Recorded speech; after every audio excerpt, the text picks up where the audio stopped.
Welcome friends, வாங்க இன்றைக்கி நம்ம ஹோட்டல் சுவையில் டேஸ்டான பரோட்டா சால்னா எப்படி செய்யலான்னு பார்க்கலாங்க. சுவையான இந்த பரோட்டா நம்ம சாஃப்டாக செய்யலாங்க. வீட்டிலே ரொம்ப அருமையாக பரோட்டாவும் சால்னாவும் செய்யலாம். ரொம்ப டேஸ்டான இந்த பரோட்டா சால்னா எப்படி செய்யலான்னு பார்க்கலாம். அதுக்கு என்னென்ன தேவைன்னு பார்க்கலாங்க.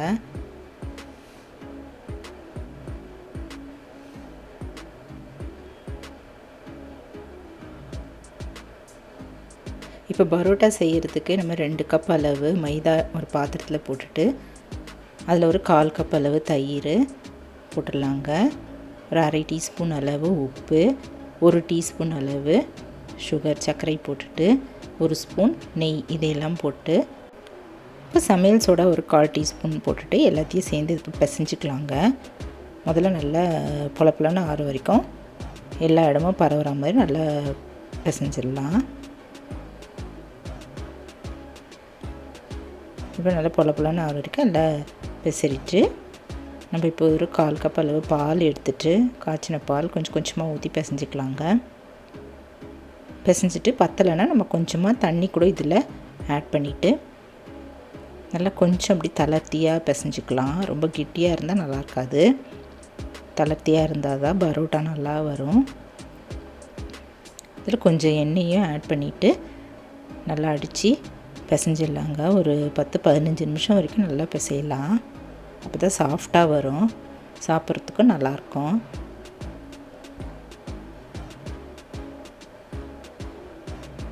இதெல்லாம் இது போல் பிசைஞ்சிட்டு நம்ம ஒரு 2லேருந்து 3 மணி நேரம் நல்லா ஊற வச்சிடலாங்க. மூடி வச்சுட்டு நல்லா ஊறட்டும். நான் இது கிட்டத்தட்ட ஒரு 2 மணி நேரம் நல்லா ஊற வச்சுட்டேங்க. இது போல் நம்ம இழுத்தி பிசைஞ்சிக்கலாங்க. நல்லா ரப்பர் மாதிரி வர அளவுக்கு நம்ம இழுத்து பிசையலாம். பிசைஞ்சிட்டு மேலே எண்ணெய் தடவிட்டு மூடி வச்சிடலாம். 2 மணி நேரம் நல்லா ஊறட்டுங்க. இப்போ சால்னா செய்யறதுக்கு தேவையான பொருள்: ஒரு வெங்காயம், தக்காளி 2, பச்சை மிளகாய் 2, கொத்தமல்லி, புதினா இது 2யும் ஒவ்வொரு கைப்பிடி அளவு எடுத்துக்கலாங்க. இப்போ இஞ்சி பூண்டு விழுது ஒரு 1/2 டீஸ்பூன் அளவு எடுத்துக்கலாங்க. தேங்காய் ஒரு 1/4 கப் இதை போல் துருவி எடுத்துக்கலாங்க.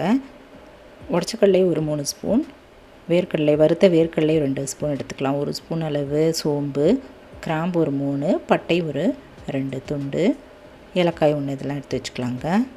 இப்போ இதுக்கு மசாலா தூள் சிக்கன் இல்லை மட்டன் மசாலா 1 ஸ்பூனு, தனியா தூள் ஒரு 2 பிளெயின் மிளகாய் தூள் 1 ஸ்பூன், 1/2 டீஸ்பூன் அளவு கரம் மசாலா, பிரிஞ்சி இலை, அனாசி மொக்கு இதெல்லாம் எடுத்துக்கலாம். இப்போ அடுப்பில் ஒரு கடாய் வச்சுட்டு அதில் கொஞ்சம் ஆயில் ஊற்றிட்டு இந்த வறுக்க வேண்டிய பொருள்லாம் வறுத்துக்கலாங்க. பிரிஞ்சி இலை, அனாசி மொக்கு இதெல்லாம் போட்டுட்டு இதெல்லாம் நல்லா பொரிஞ்சதும் நம்ம பட்டை, ஏலக்காய், லவங்கம் இதையும் போட்டுக்கலாங்க. போட்டு ஒரு 1/2 டீஸ்பூன் அளவு சோம்பு அதையும் போட்டுட்டு பச்சை மிளகாய், வெங்காயம் போட்டு நல்லா வதக்கிக்கலாம். இதை நல்லா வதங்கினதும் தக்காளியும் போட்டு நல்லா வதக்கிக்கலாங்க.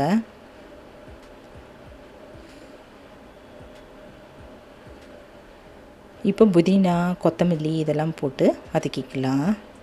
இதுவும் இப்போ வதங்கின பிறகு நம்ம இஞ்சி பூண்டு பேஸ்ட்டு அது 1/2 டீஸ்பூன் அளவு போட்டு நல்லா வதக்கிடலாங்க.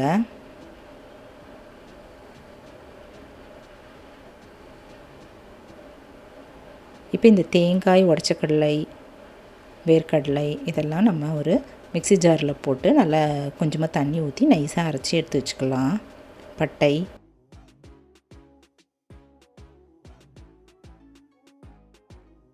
நல்லா பேஸ்ட்டாக அரைச்சி எடுத்து வச்சிடலாங்க.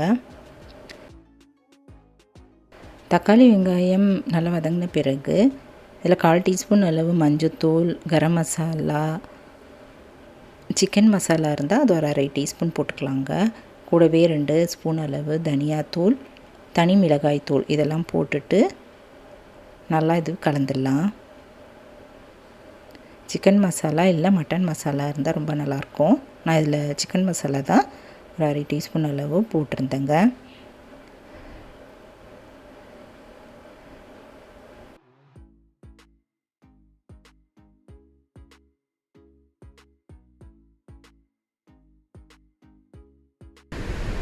நல்லா வதக்கிட்டு இப்போ அரைச்சி வச்சுருந்த பேஸ்ட்டை இதில் போட்டுடலாங்க. போட்டுட்டு கொஞ்சமாக தண்ணி ஊற்றி கழுவியும் ஊற்றிடலாம். கொஞ்ச நேரம் அப்படியே கடாயிலே அப்படியே வதக்கிக்கலாம்.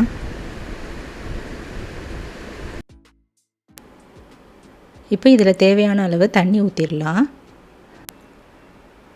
இதில் ஒரு 1.5 டீஸ்பூன் அளவு உப்பு ஆட் பண்ணிவிட்டு நல்லா கலந்துக்கலாங்க.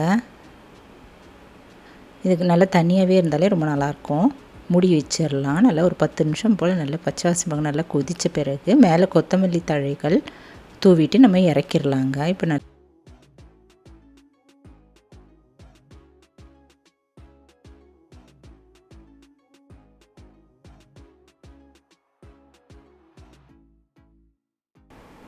ஹோட்டல் சுவையில் இருக்கிற சால்னா தயாராகிடுச்சுங்க. பரோட்டா சால்னா தயாராகிடுச்சு. மூடி வச்சிடலாம், இறக்கிடலாம். இப்போ இந்த மாவு நல்லா ஊறிடுச்சு. இது இன்னொரு தடவை நல்லா பிசைஞ்சிடலாங்க. நல்லா இது பாருங்க சாஃப்டாக இருக்குது. நல்லா இப்படி இழுத்தா நல்லா ஸ்ப்ரிங் போல் அழகாக இழுக்க வரும். ஜவ்வு மாதிரி நல்லா இழுக்க வருங்க. நல்லா இன்னும் 2-3 தடவை இது போல் இழுத்துட்டு நல்லா பிசைஞ்சிட்டு நம்ம சின்ன சின்ன பால்ஸாக உருட்டி வச்சிடலாம்.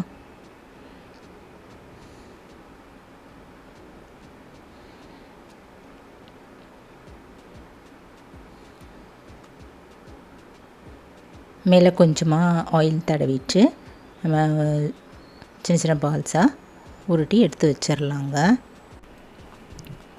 இப்போ சப்பாத்தி அழைக்கிற இந்த கல் எடுத்துகிட்டு நம்ம இது ஒரு உருண்டை எடுத்துடலாங்க. கொஞ்சமாக எண்ணெய் தடவிட்டு நல்லா மெலிசாக இழைச்சிக்கலாம்.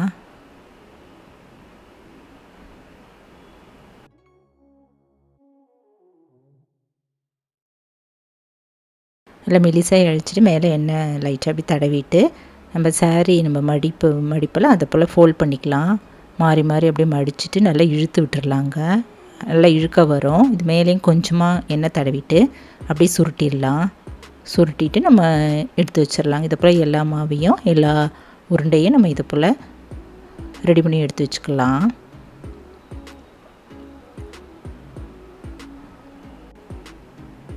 இப்போ நம்ம ரெடி பண்ணி வச்சுருக்கிற மாவு உருண்டையை ஒன்று எடுத்துகிட்டு இந்த கல் மேலே வச்சுட்டு நம்ம நல்லா கொஞ்சம் திக்காகவே அழிச்சிக்கலாங்க.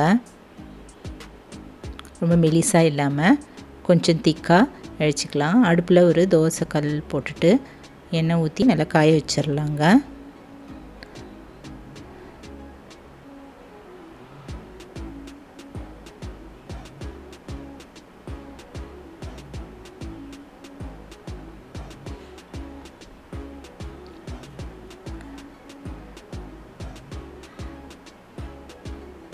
இது காஞ்சதும் அந்த இழைச்சி வச்சுருந்த அந்த பரோட்டா இதில் அப்படி போட்டுடலாங்க. போட்டுட்டு மேலே கொஞ்சமாக எண்ணெய் ஊற்றிட்டு ஒரு பக்கம் நல்லா வெந்த பிறகு திருப்பி போட்டுடலாம்.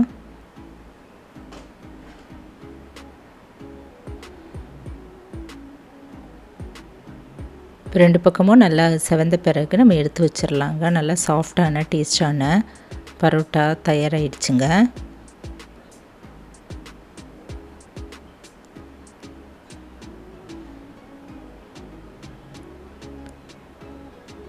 இதுபோல் நம்ம எல்லா மாவையும் இழைச்சிட்டு நம்ம பரோட்டா தயாரித்து எடுத்து வச்சிடலாம். நல்லா டேஸ்டான ஹோட்டல் சுவையில் இருக்கிற பரோட்டாவும் சால்னாவும் தயாராகிடுச்சு. நீங்களும் இந்த டேஸ்டியான பரோட்டா சால்னா இது போல் ஒரு தடவை ட்ரை பண்ணி பார்த்துட்டு எப்படி இருக்குன்னு சொல்லுங்கள். இந்த வீடியோ பிடிச்சதுன்னா என்னுடைய சேனலான குக்கிங் வித் சித்ரா அன்பு சேனலை சப்ஸ்கிரைப் பண்ணிக்கோங்க.